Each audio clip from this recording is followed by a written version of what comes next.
আজকে আমাদের আলোচ্য বিষয় একজন ব্রিটিশ ফেমিনিস্ট ফিল্ম থিওরিস্ট অর্থাৎ যার নাম লোরা মালভি, তাকে নিয়ে।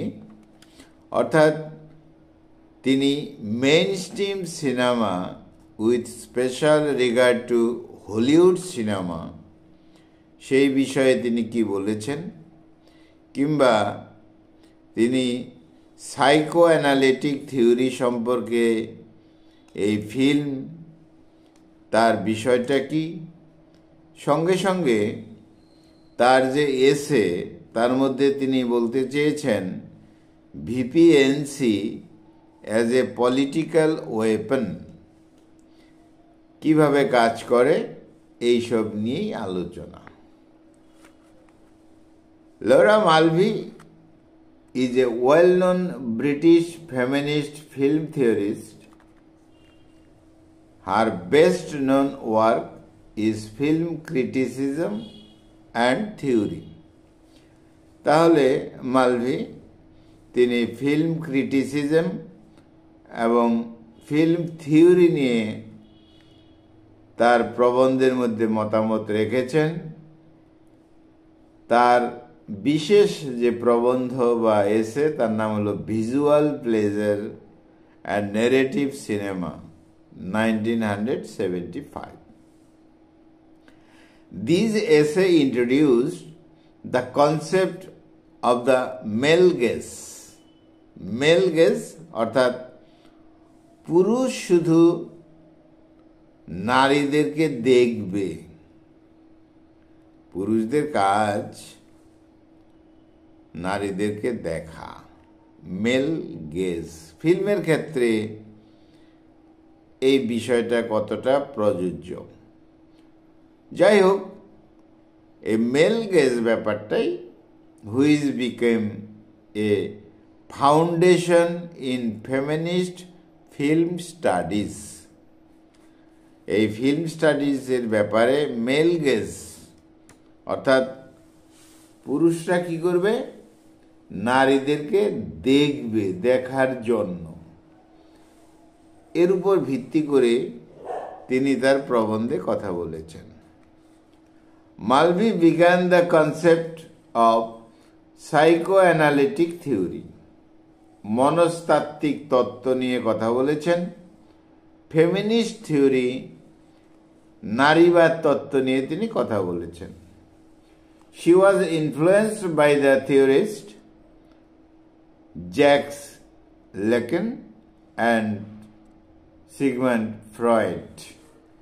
তাদের দ্বারা প্রভাবিত ছিলেন, especially their ideas about unconsciousness. এখানে আনকনসিয়াসনেস বিষয়টা কিভাবে কাজ করেছে তা তিনি বলেছেন। সেক্সুয়ালিটি নিয়ে কথা বলেছেন, আইডেন্টিটি নিয়ে কথা বলেছেন। Mulvey applied psychoanalytic theory to the study of cinema. এই সিনেমার ক্ষেত্রে তিনি সাইকোঅ্যানালিটিক থিওরি বিষয়টাকে উল্লেখ করেছেন। Focusing how films create the meaning and the patriarchal structure. Film পিতৃতান্ত্রিক পরিকাঠামো, সেই বিষয়টা অর্থাৎ ফিল্মের মধ্যে কিভাবে পিতৃতান্ত্রিক বিষয়টা দেখানো হয় সেটা নিয়ে তিনি আলোচনা করেছেন। তাহলে লোরা মালভি তিনি ব্রিটিশ ফেমিনিস্ট ফিল্ম থিওরিস্ট, তিনি film criticism and film theory নিয়ে কাজ করেছেন। তার বিশেষ প্রবন্ধ visual pleasure and narrative cinema 1975। তার কনসেপ্ট হলো, তিনি একটা টার্ম ব্যবহার করেছেন মেল গেজ, পুরুষরা নারীদেরকে দেখবে এমন একটা বিষয়। আর এটা ফেমিনিস্ট ফিল্ম স্টাডিজের মধ্যে মূল বিষয় হলো এই মেল গেজ। যাই হোক, মূলত তিনি সাইকো অ্যানালিটিক থিওরি বা ফেমিনিস্ট থিওরি এটা ফিল্মের মধ্যে কিভাবে এসেছে বা কিভাবে কাজ করে এই বিষয়টা তিনি তার প্রবন্ধে রেখেছেন। তবে এলোরা মালভি তিনি জ্যাক্স ল্যাকেন অ্যান্ড সিগমন্ড ফ্রয়েড তাদের দ্বারা অনুপ্রাণিত হয়েছিলেন, অর্থাৎ তাদের যে চিন্তাভাবনা, আনকনশাসনেস, সেক্সুয়ালিটি, আইডেন্টিটি, নারীদের, সেই বিষয়টা নিয়ে তিনি তার প্রবন্ধে কথা বলেছেন। বিশেষ করে পিতৃতান্ত্রিক পরিকাঠামো অর্থাৎ প্যাট্রিয়ার্কাল স্ট্রাকচার অফ সোসাইটি এই বিষয় নিয়ে কথা বলেছেন। তার প্রবন্ধের মধ্যে তিনি মন্তব্য রেখেছেন যে mainstream Hollywood cinema is constructed, Hollywood cinema এইভাবে গঠন হয়, দ্য মেল ভিউয়ার্স যারা, পুরুষ ভিউয়ার্সরা, as the subject of desire, পুরুষরা যেন subject of desire. The concept এই male gaze is directed at female characters whose role is often reduced to being an object of visual pleasure of the male protagonist. সিনেমার মধ্যেও দেখা যাবে mail protagonist যারা পুরুষ character, তাদেরই কর্তৃত্ব বেশি, তাদের অ্যাক্টিভিটি বেশি, তাদের অ্যাকশন বেশি, তাদেরকে ঘিরেই, পুরুষদের ঘিরেই যেন কথাবার্তা। আর নারীরা এটা হলো একটা প্যাসিভ অবজেক্ট, অ্যাক্টিভ নয়। অর্থাৎ পুরুষরা হলো অ্যাক্টিভ সাবজেক্ট সিনেমার মধ্যে, হলিউড সিনেমাতে এবং অন্যান্য সিনেমাতেও, বিশেষ করে এখানে হলিউড সিনেমার কথা বলা হয়েছে। অর্থাৎ হলিউড সিনেমাটা পুরুষতান্ত্রিক, নারীদের যে ভূমিকা সেটাকে গৌণ রাখা হয়েছে, এটা হলো মূল বিষয়। আমরা শুধু হলিউড বলবো না, বলিউড বলবো, টলিউড বলবো, যাই বলি না কেন, ফিল্মের মধ্যে আমরা দেখব এই পুরুষ ক্যারেক্টার যেগুলো, মেল প্রোটাগনিস্ট যারা, তাদেরকে নিয়েই যেন ফিল্ম, সমাজের কথাবার্তা ওই পুরুষরাই যেন বলবে, আর তাদের সাপোর্টে থেকে যাবে নারীরা, মূল বিষয়। অর্থাৎ নারীদেরকেই বলা হচ্ছে women are ডিপিক্টেড at passive object, নারীরা হলো প্যাসিভ অবজেক্ট, আর পুরুষরা হলো অ্যাক্টিভ সাবজেক্ট। তার মানে পুরুষতান্ত্রিক সমাজে যা, হলিউড সিনেমাতে তাই। তাহলে এখানে যে কনসেপ্টটা বলা হয়েছে মেল গেজ, অর্থাৎ পুরুষরা নারীদেরকে দেখবে, এবং এই দেখবে কথাটার মধ্যে অনেক কিছুই রয়েছে, উপলব্ধি করবে, ফিল করবে, নারীরা পুরুষদের ঘিরে থাকবে, ইত্যাদি ইত্যাদি। এখানে cinema is not an unbiased medium. বলা হয়েছে যে সিনেমা যে বিষয়টা, হলিউড সিনেমাই হোক, যে সিনেমাই হোক, এটাও আনবায়াসড নয়। অর্থাৎ এর মধ্যেও ওই নারীদেরকে সমাজে যেরকম দেখা হয়, ইগনোর করা হয়, অবজেক্ট হিসাবে কল্পনা করা হয়, ফিল্মের মধ্যেও তাই। অর্থাৎ সমাজে মানুষরা তাদের যে পজিশন, মেন আর পজিশন অ্যাজ অ্যাক্টিভ, সমাজে মানুষরা অ্যাক্টিভ, মানুষ বলতে বলছি পুরুষরা হলো অ্যাক্টিভ দেখানো হয়, নারীরা হলো প্যাসিভ। ফিল্মেও ঠিক তাই, এটাই তিনি ব্যাখ্যা করতে চেয়েছেন। অর্থাৎ এই যে এই প্রবন্ধের মধ্যে তিনি দেখাতে চেয়েছেন হাউ সিনেমাটিক টেকনিক্স, সিনেমার যে টেকনিক, সেখানে camera angles, editing, narrative structure, characters, এগুলো যে ডিজাইন করা হয়, জোর দেওয়া হয় ওই জেন্ডার ইস্যুর মধ্যে, অর্থাৎ এখানেও পুরুষদের বেশি ইম্পর্টেন্স দেওয়া হয়, নারীদের কম দেওয়া হয়, সমাজে যেমনটা তাই। কেন? তার কারণটা হলো সমাজেরই একটা চিত্র, সেটাই তো সিনেমা। সেই জন্য সমাজে নারীদেরকে প্যাসিভ দেখানো হয়, ইনঅ্যাক্টিভ দেখানো হয়, পুরুষদেরকে অ্যাক্টিভ দেখানো হয়। সেই জন্যই ঠিক সমাজের যে চিত্রটা সেটাই হলিউড সিনেমার মধ্যে রয়েছে। যাই হোক, এখানে মালভি বলতে চেয়েছেন যে মেইন স্ট্রিম সিনেমা, বিশেষ করে হলিউড সিনেমার মধ্যে দেখানো হয় যে ট্রেডিশনাল হলিউড ফিল্ম যেগুলো রিফ্লেক্ট মেল ডমিনেটেড সোসাইটিতে যা রয়েছে ওই ফিল্মের মধ্যে তাই রয়েছে। পুরুষ ক্যারেক্টারগুলো তারাই ডমিনেট করবে, আর নারীরা তো অবজেক্টিভস এরা। যাই হোক, আর তার মাধ্যমেই ভিজুয়াল প্লেজার, এই নারীরা ভিজুয়াল প্লেজার, তাদের দেখবে, নারীদের দেখেই আনন্দ হবে, নারীরা ভিজুয়াল প্লেজার হিসাবে হবে ফর মেল ভিউয়ার্স। পুরুষরা যারা দেখবে, যারা দর্শক, তারাও যেরকম নারীকে দেখবে, ঠিক পুরুষ যে ক্যারেক্টারগুলো তারাও যেন নারীকে দেখবে, সাপোর্ট করবে, এরকম একটা বিষয়। অর্থাৎ মূলত কথাটা হলো এই যে এই হলিউড সিনেমার মধ্যেও দেখা যাবে যে পুরুষদের ইম্পর্টেন্স বেশি, মানে ক্যারেক্টার্স, আর নারীদের ইম্পর্টেন্স কম।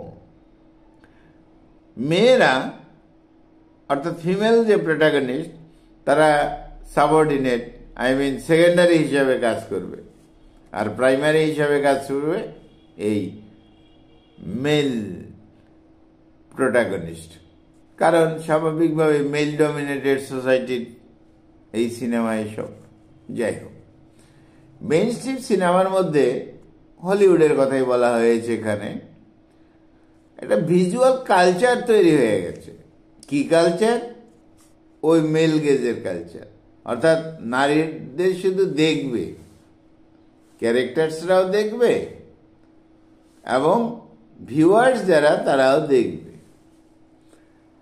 এই নারীদেরকে তার মানে যথেষ্ট ডিহিউম্যানাইজ করা হয়েছে হলিউড সিনেমায়, যেহেতু নারীরা হলো প্যাসিভ, অ্যাক্টিভ নয়।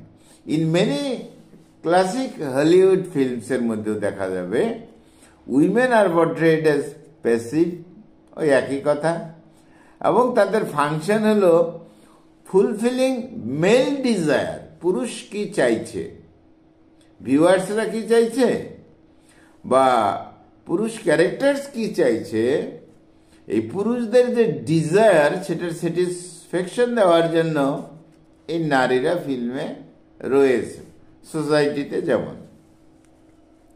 তাহলে উইমেন্স যে আইডেন্টিটি, যে নারীদের যে পরিচয় সমাজের মতন secondary to the male protagonist.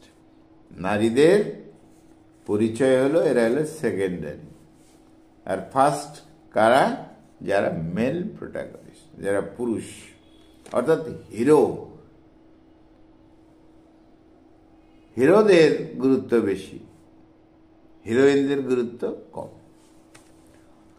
যাই হোক, হলিউড সিনেমায় একটা মেনিয়া রয়েছে ভিজুয়াল প্লেজারের ক্ষেত্রে, তৈরি হয়ে গেছে এরকম। পুরুষরা আসবে, ফাইট করবে, তাদের অ্যাকশনের কাজ থাকবে, ইত্যাদি ইত্যাদি। আর নারীদেরকে বিহাইন্ড দেয়ার বডিজ ফ্র্যাগমেন্টিং ইনটু দেয়ার পার্টস, নারীদের যে বডিটা সেটা পার্ট পার্ট করে যেন দেখানো হয়, অর্থাৎ ডিহিউম্যানাইজ করা হয়। এটা হলো মূল কথা। এখানে রিফ্লেকশনটা সমাজে যে একটা জেন্ডার ইনইকুয়ালিটি আছে সমাজের মধ্যে, জেন্ডার ইনইকুয়ালিটি, ঠিক ফিল্মের মধ্যে ঠিক তাই, হলিউড ফিল্মেও সেই তাই দেখানো হয়। যাই হোক, তাহলে এরকম একটা ফিল্মের মধ্যে একটা কালচার, ফিল্ম কালচার তৈরি হয়েছে মেইন স্ট্রিম, যে পুরুষ প্রধান চরিত্র থাকবে সিনেমার মধ্যে, যেন নারী প্রধান নয়, খুব কম। এরকম এরকম একটা সিস্টেম তৈরি হয়ে গেছে, ক্রিয়েটস এনভায়রনমেন্ট মেল সুপ্রিমেসি। অর্থাৎ ফিল্মে, হলিউড ফিল্মে এমন হচ্ছে, এমন দেখানো হয়, এবং যেন একটা ট্রেডিশন তৈরি হয়ে গেছে মেল সুপ্রিমেসি। নায়ক বা প্রোটাগনিস্ট বা পুরুষরাই, তাদের যে সুপ্রিমেসি, পুরুষদের শ্রেষ্ঠত্বই দেখানো হয়, নারীদের নয়।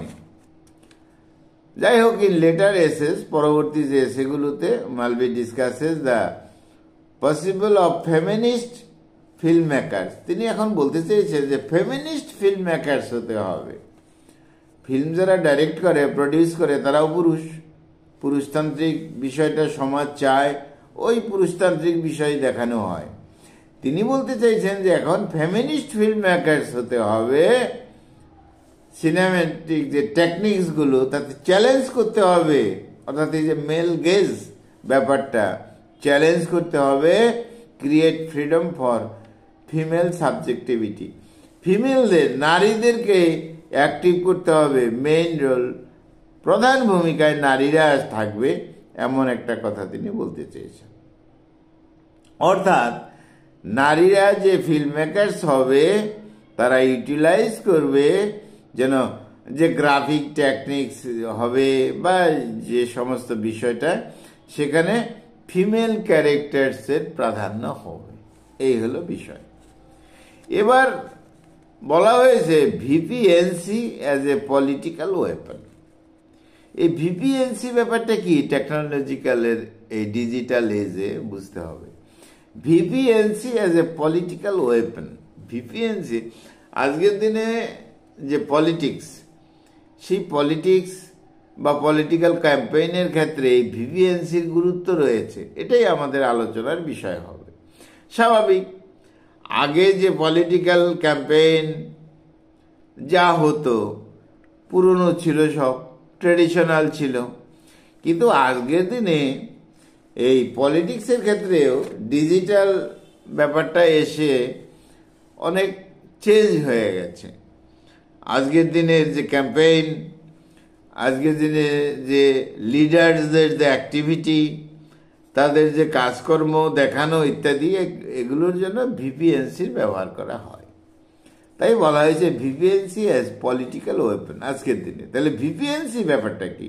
ভিপিএনসি হলো virtual private network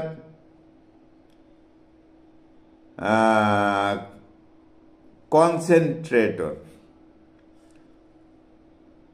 virtual private network concentrator, ভিপিএনসি।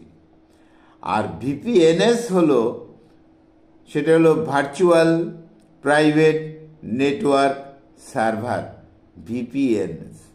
দুটোর মধ্যে তফাৎ আছে, ভিপিএনসি আর ভিপিএনএস। তাহলে VPNC virtual private network concentrator, আর VPNS virtual private network server, digital ব্যাপার, are terms related to VPN technologies but serve different purpose. দুটো একই প্রায়, কিন্তু এই ডিজিটাল বিষয়ের মধ্যে উদ্দেশ্যগতভাবে এদের তফাৎ রয়েছে। কি বিষয়? ভিপিএনসি যেটা, অর্থাৎ যেটা বলা হয়েছে ভিপিএন কনসেন্ট্রেটর, এটা is a device or software, এমন জিনিস manages multiple VPN connections. VPN কানেকশনের যে মূল বিষয়টা, সেটা হলো ভিপিএনসি। ভিপিএনসি থেকে VPN.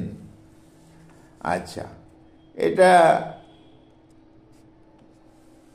Connection from multiple remote clients and sites, বিভিন্ন জনগণের সাথে যোগাযোগ করা যেতে পারে, গুপ্ত সাংকেতিক লিখন পদ্ধতির দ্বারা হতে পারে, ডেটা নেটওয়ার্কের মাধ্যমে ট্রাফিকের জন্য একটি পথ নির্বাচন করা হয়, এরকম বিষয় আছে আর কি, টেকনোলজিক্যাল বিষয়। তাহলে এই যে সফটওয়্যার ভিপিএনসি, ভিপিএনএস, এগুলো একটা প্ল্যাটফর্ম,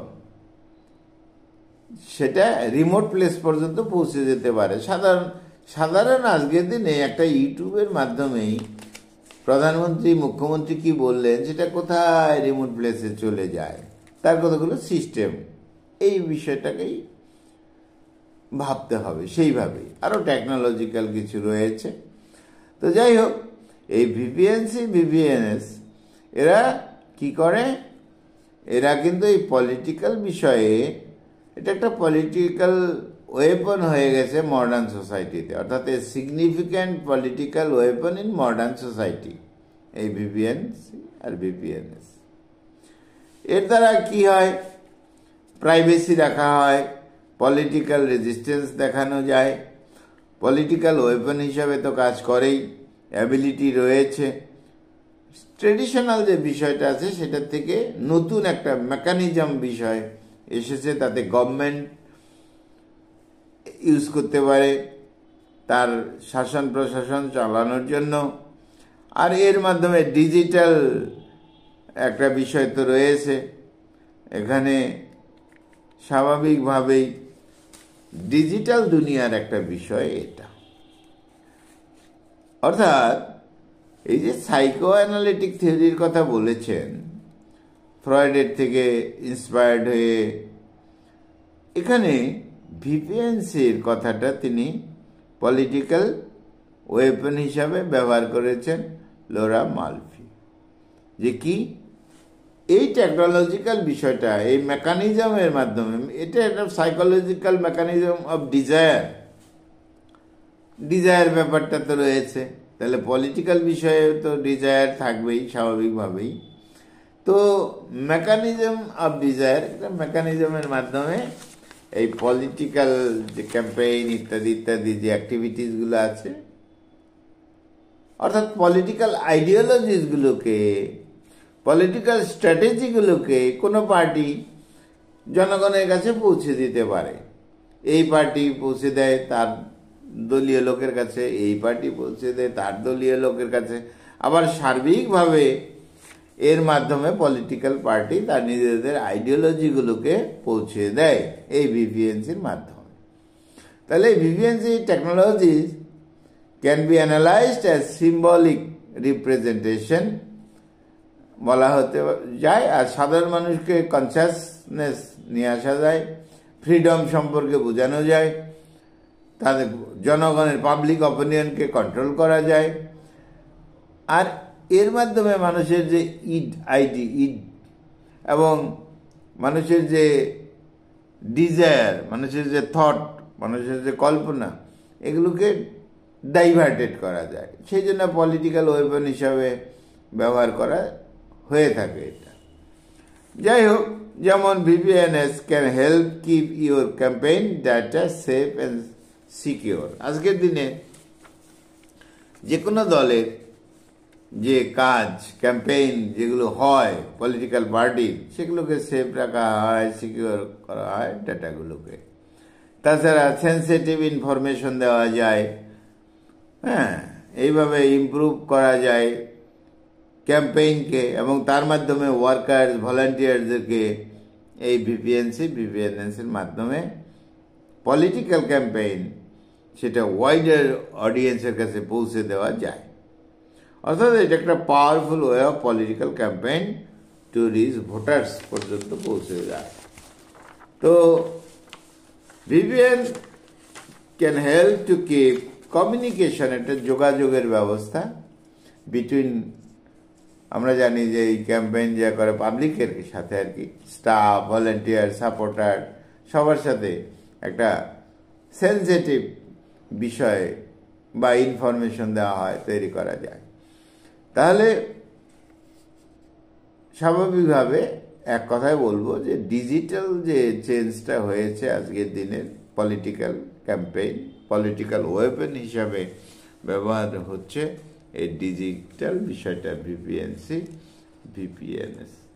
তাহলে বন্ধুরা, আমাদের আজকের এই আলোচনার বিষয় ছিল মালভি অর্থাৎ লরা মালভি সম্পর্কে। তিনি হলিউড সিনেমা নিয়ে কি বলেছেন। তিনি বলেছেন ভিপিএনসি অ্যাজ এ পলিটিক্যাল ওয়েপন, সেই সব নিয়ে আলোচনা। এখানে মনস্তাত্ত্বিক একটা সাইকো অ্যানালিসিস বিষয় রয়েছে, সাইকো অ্যানালিটিক থিওরি। তিনি বলেছেন যে স্বাভাবিকভাবে মানুষের যে চেঞ্জ, পরিবর্তন হয়, সিনেমার মাধ্যমে মানুষের এটা প্রচুর মানুষের চেঞ্জ হয়, পরিবর্তন হয়। আর এইসব সমাজের একটা চিত্র তুলে ধরা হয় হলিউড সিনেমাতে। যেরকম সমাজে যেরকম আজকের দিনে সমাজ যেমন পুরুষতান্ত্রিক, হলিউড সিনেমাতে সেরকম আছে। আবার মানুষের ডিজিটাল আজকের মডার্ন যুগে, তাতেও মানুষের মন, তার চিন্তা চেতনা চেঞ্জ করা যায় স্বাভাবিকভাবেই। অর্থাৎ ফিল্ড থেকেই যেন এই ক্যাম্পেইনের ব্যাপারটা একটা শাখা প্রশাখা হিসাবে এসেছে। তাহলে বন্ধুরা, আজকে আমাদের আলোচনার বিষয় ছিল এই লরা মালভির তার মেইন স্ট্রিম সিনেমা, বিশেষ করে হলিউড সিনেমা নিয়ে তিনি কি বলেছেন সেই বিষয়টা। এখানে ফ্যামিনিজমের ব্যাপারটা রয়েছে, নারীবাদের চিন্তাভাবনা রয়েছে, সোসাইটি, সমাজের একটা চেহারা তুলে ধরা হয়েছে। সঙ্গে সঙ্গে ভিপিএনসি আজকের দিনে ডিজিটাল যুগে যেটা পলিটিক্যাল ক্যাম্পেইনের ক্ষেত্রে বিশেষ কাজ করে, সেরকম একটা আলোচনা রয়েছে। বন্ধুরা, এই ছিল আজকে আমাদের আলোচনা। খুব ভালো থেকো, আমার চ্যানেলটা সাবস্ক্রাইব করো। Thank you, thank you, thank you, thank you.